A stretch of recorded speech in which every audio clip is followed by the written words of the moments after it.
বিএনপির কিছু কিছু নেতাকর্মীরা ইসলামের বিরুদ্ধে কথা বলছে।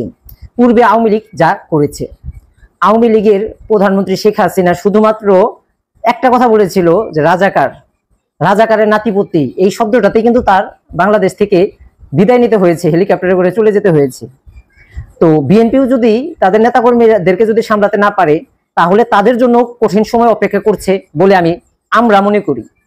আপনি যতই নিজেকে যত বড় দল মনে করেন, জনগণ যদি একবার আপনার থেকে মুখ এইরকম ফিরিয়ে নেয়, তাহলে আপনাদের অবস্থাও শেখ হাসিনার মতো করুণ অবস্থা হবে। পালিয়ে যাওয়ার হয়তো জায়গাও খুঁজে পাবেন না।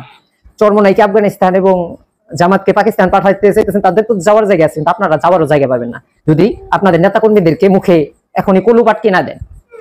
আলেমুলামাদের দেশ এইটা, 92, এটা এই দেশ শাহজালালের দেশ, এই দেশ ফজলুল করিম রহমতুল্লাহ আলাইহির দেশ, এই দেশ শাহজালাল শাহপরান আলেমুলামাদের দেশ। এইটা এই দেশের মধ্যে ইসলাম তথা মুসলমানদেরকে নিয়ে কথা বললে তাদের অস্তিত্ব এই দেশে হবে না।